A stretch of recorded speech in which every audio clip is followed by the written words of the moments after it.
Hello, I'm Neil Sutton, editor of Canadian Security Magazine. Welcome to the third episode of Security Women, the podcast, hosted by Silvia Fraser. In this episode, Silvia speaks to Victoria Pelletier, IBM's Vice President of Talent and Transformation. Silvia and Victoria discuss what it's like to be the only woman in the boardroom and overcoming some preconceptions about success and achievement in the corporate environment. Victoria also offers advice about creating your personal brand, career development, finding mentors, and work-life balance. Before we begin, here's a quick word from our sponsor, Commissionaires. When we see women that are in positions of leadership, it's proof that it's possible for any other woman as well. And I think it's important for us to recognize that, as women in leadership positions, there are a lot of younger women that are coming up, and that we, not only need to, appreciate the hand that somebody handed us, but you have to turn back and offer that same opportunity to the next younger generation so that they can find their way and be successful as well. I'm Julie Powers, Vice President of Operations for Commissionaires BC Division. For more information about our organization, please visit commissionaires.ca. Now here's Silvia to introduce her guest, Victoria Pelletier. Hi everyone, I'm Silvia Fraser, the host of Canadian Security Magazine's Security Women podcast. Welcome to our third episode. Women in leadership, women in security, trailblazers, and thought-provoking conversations and inspiring stories will be the focus of today's episode. And with me today, I am pleased to welcome the one and only Victoria Pelletier. I've had the chance to meet Victoria a number of years ago, and I was most inspired and wanted to share this experience with our listeners. So thank you so much for taking the time to being with us today. Thanks for having me, Sylvia. I'm glad to be here. I wanted to say a bit about you and really, how can I summarize you, Victoria? Like really, but I will attempt because your introduction is one, and I'm it's so inspiring to me. So a bit about Victoria. Victoria is the vice president of IBM's North American Talent and Transformation Practice. She's the senior executive with over 2 decades of progressive experience in strategy, operations, growth initiatives, and business and talent development. She's a visionary leader with a passion for innovation, creativity, and diversity and inclusion. In fact, Victoria has won both the 2020 Mentor of the Year Award for Women in Communications and Technology and the 2019 HASPC Diversity and Inclusion in Innovation Award. Victoria serves as a board member for several organizations. She's also a published author, in-demand public speaker, and appears regularly on national television. An inspiring professional with impeccable credentials, Victoria is a trusted voice among peers and emerging executives. So with that, welcome. Your story, Victoria, is an incredible one, and I have seen you in action and have learned so much from you. I want to be able to give this experience to our listeners. And so I'm going to ask you, what has your path to success have been as a woman in a male environment and in the executive suite? Oh, wow. So that's long. I'm sure we don't have quite this much time for your podcast listeners, so I will try to keep it succinct. So I started out with the intentions, quite frankly, of being a corporate lawyer, but found myself working through university in business, working actually in a bank, flexible, and quickly got promoted through the leadership ranks, actually, within the banking organization.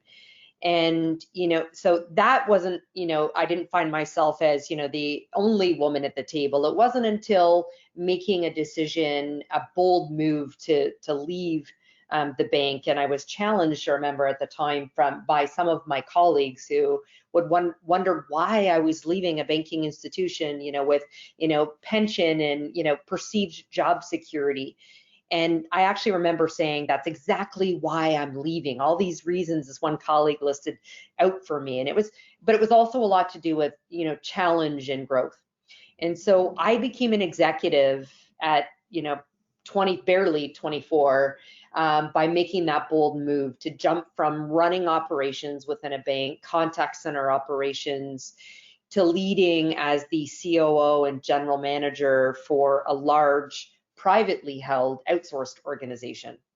And that was my foray not only into, being the only, and by that in two ways. And in fact, at that point, it was the only woman at the executive table. And secondly, I was actually the youngest by 2 decades at least around the table. So I, had, experience at that point of, and probably forged actually a big part of, who I am and how I drive forward now, as a woman at the table.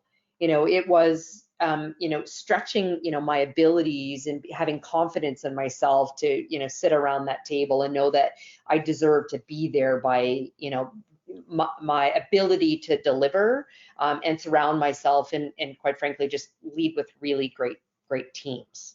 And that was 20 years ago. And the path from there has been, a journey, a continuation of that executive trajectory across a multitude of different organizations, from a, privately held back into large publicly traded organizations, and a variety of, executive roles, primarily leading large business units, being known as, the kind of a turnaround, queen within those organizations. I've been through 18 mergers, acquisitions, or some form of similar M&A transactions. So the need to transform and change constantly has made me very adept in the boardroom, and being typically the only, woman at the table there, as well as you mentioned, some of the board seats I've held as well. And that is really, really impressive. And, I know the title of your book, Unstoppable, and you are unstoppable. I mean, you have an incredible career and a passionate voice for all.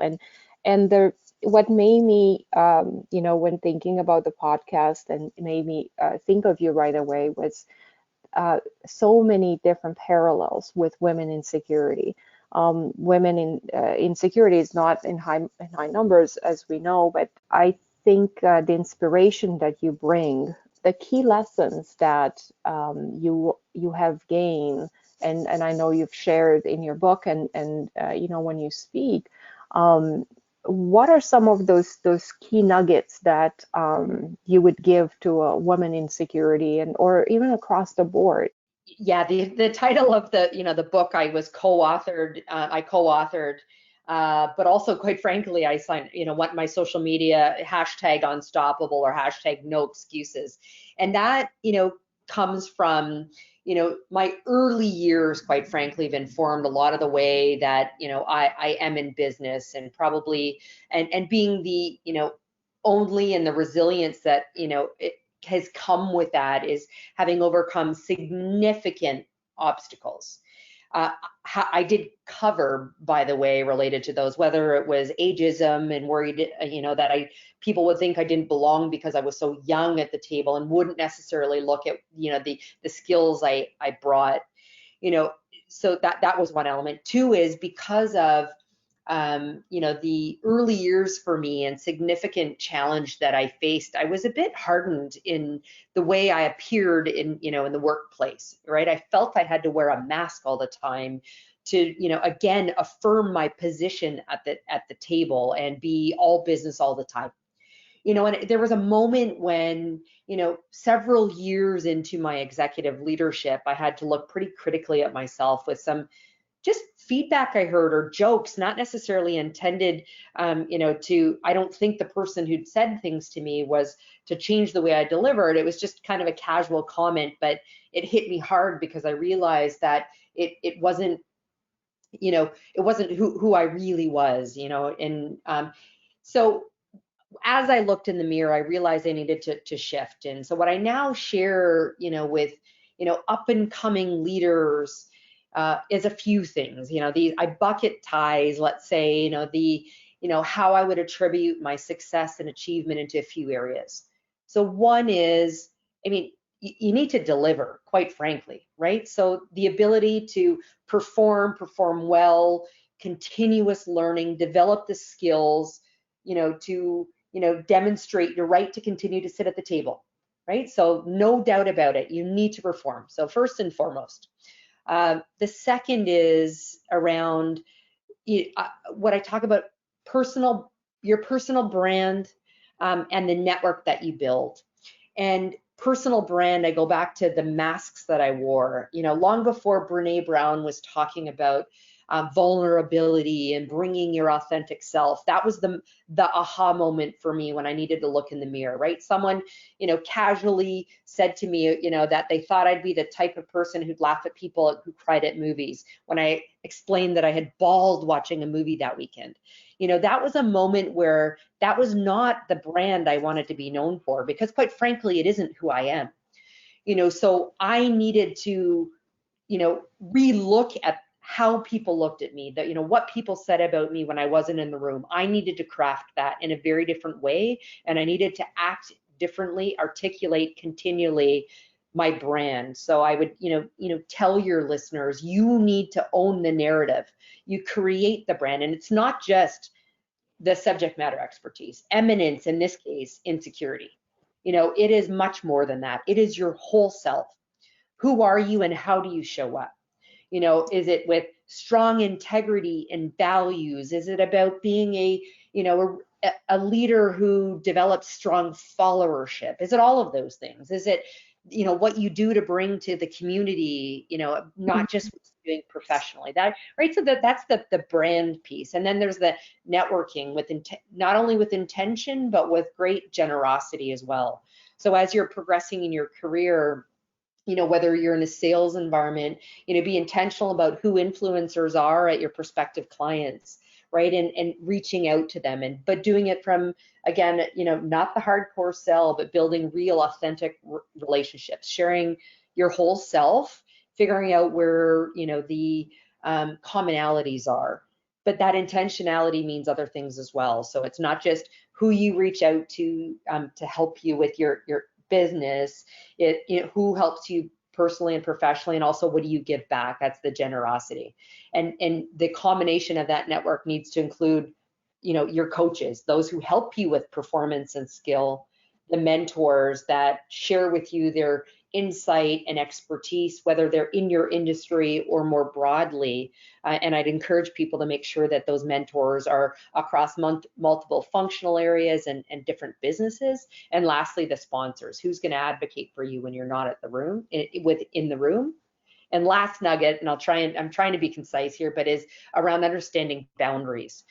So a majority of your listeners here, I imagine, are women. And as women, and for those who've chosen to be spouses or choose to be parents, that even, or even quite frankly, taking care of elderly parents, whatever, the obligations, and commitments you have outside of work, comes with the need to set boundaries. Right? So learning how to say no to things, learning to stop doing things, to outsource the things, or delegate to others that don't bring you personal joy or value to yourself, both personally and professionally. So again, I'll just say it quickly. So that's perform, personal brand and network. And the last one is around creating some boundaries for yourself. So well said, Victoria. I mean, I know I struggle with some of those as well, as we wear multiple hats, and I certainly have a hard time saying no as things come along. So I do value these nuggets, and I know we can all learn from them. What has been the most the most challenging for you as you've moved throughout your career and life? Or what has been the most challenging thing for you? I probably had multiple over my career. So that life moment of looking in the mirror and realizing people saw me one way that I certainly didn't want to be known for, and needing to adjust.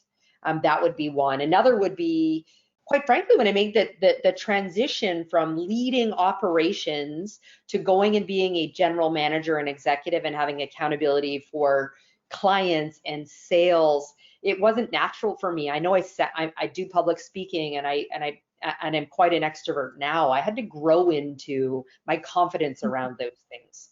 And so that was a big deal for me, the being all business all the time, walking in, ready to just hit the agenda hard, go into it, but realizing again that people do business with people they like and they trust and they want to do business with, and that rapport and relationship, that wasn't natural for me originally. I felt extremely uncomfortable. So, getting comfortable, with the discomfort would be another one. And then probably another one was, again, making that transition as I progressed, further and further up, my career, is also not just that, when I say boundaries, but it also starts to be, I'm an A-type personality. I'm sure your listeners get that pretty quickly.